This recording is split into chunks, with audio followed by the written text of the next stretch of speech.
Please be seated.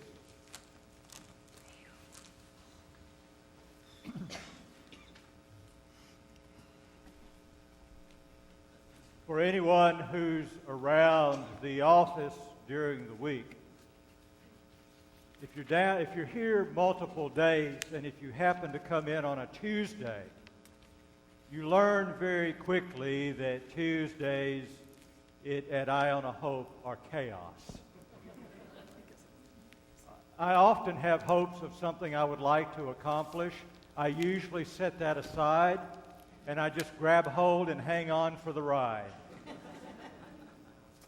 We have various meetings. It's the first day that the office staff are back in. We're trying to catch up on things from the weekend. Oy vey, what a day. This whole week was Tuesday. It was Tuesday because everything was just going in every direction, and I found myself trying to accomplish and catch up on a few things, but mostly I was just hanging on for the ride. But there were a couple of occasions I want to tell you about. A couple of times that I was honored to represent Iona-Hope. Tuesday evening, Mother Susie and I and a group of us ventured yay far away down to Peace Lutheran Church, just a bit down the road. And there we celebrated with Methodists and Presbyterians and Lutherans and Episcopalians the Feast of All Saints. We came together and we made Eucharist. And together we each read the names of those from our respective congregations who had died in the past year. And it was a wonderful, wonderful experience. I cherish those ecumenical gatherings as we meet with others who are our siblings and cousins in various ways. We will be hosting this service for Epiphany. We will do it on the eve of the Epiphany, January the 5th, here at Iona-Hope. And I hope you can be part of that. Wednesday morning, Mother Susie and I journeyed afar to Temple, Judea, over on A&W Bowl, for what is an annual meeting, a gathering of interfaith folks, of Jews and Christians and Muslims, all the children of Abraham. They've been doing this for a few years. This is the first year I've had the honor to participate with them. And what they do is they take a group of the leaders of each of the respective faiths and they give them a topic each year to discuss from their faith perspective. And it was a rich, enriching experience for me. This year, the topic they were given was, how does your faith group relate to the other? O-T-H-E-R, the other.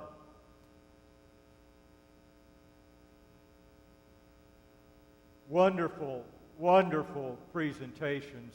One was by a former Roman Catholic priest who grew up in Northern Ireland and who talked about how that he was chosen as a teenager to come to the United States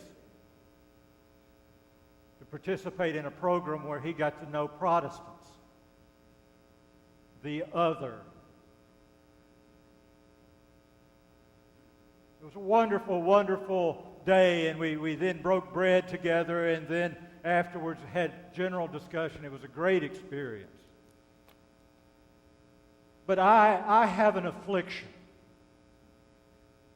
And my affliction is that I'm a preacher.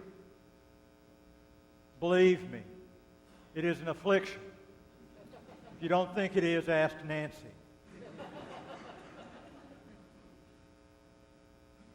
And as part of that affliction, it doesn't really matter where I go. I show up somewhere for worship, And as the priest or the pastor begins to preach, I began to think about how I would do it differently. I've tried to stop it, but it doesn't work. So what happened with me during these presentations was I was both very, very focused on what they were saying, and I was also beginning to think about how this relates to me. All in all, really not a bad thing. And I began to wonder and think about how I relate to the other. Now, perhaps it would be helpful if I define for you by what I mean by the other, and it's basically two things. One is you. It's people. And the other is God. So I began to ponder this, and I came to the realization that each of us is an individual. I'm an individual, and I have a self. That's no big, great revelation, is it? I exist as a self. That's a reality. But my life, myself, only has meaning in relation to the other. Myself only has meaning in relation to the other. Our lives are all about relationship. That's what they're about. Think of our terminology. The words that are peppered throughout our language, things like father, mother, son, daughter, friend, enemy. These are all terms that are relational. They have to do with being in relationship. Not only that, but if you go back and read the things that Jesus says, Jesus invites us into relationship. And in so doing, invites us to relate to each other and to God.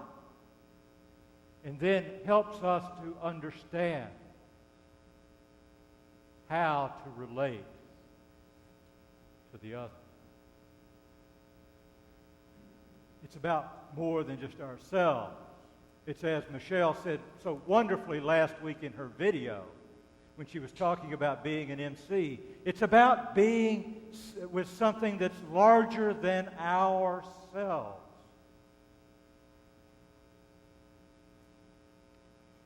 Ourselves.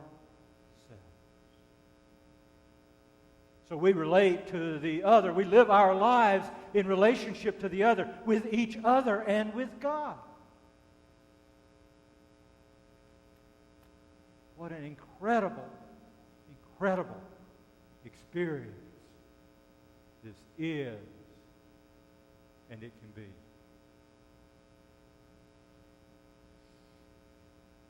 So we arrive here on this day, this celebration of the Feast of All Saints.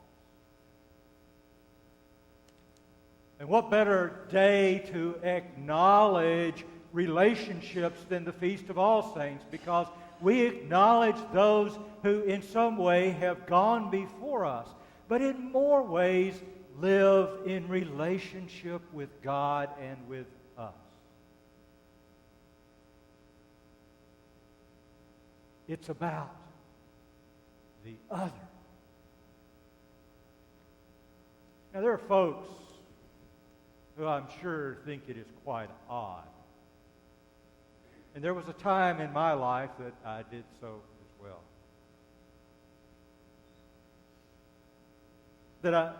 And there are others who might think that it is heresy, and there's probably a time in my life that I thought that too, that I hang out at times with people of other faiths. But you see, what I have discovered as I've grown older, and I hope deeper in my faith, is that every time I encounter the other, I am challenged. I am challenged to grow deeper in my relationship with God. Every time I encounter the other, I see God differently. And every time I encounter the other, I am changed.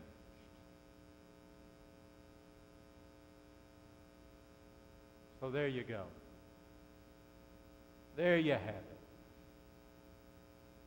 That's what I think about how I relate to the other. How about it? Amen.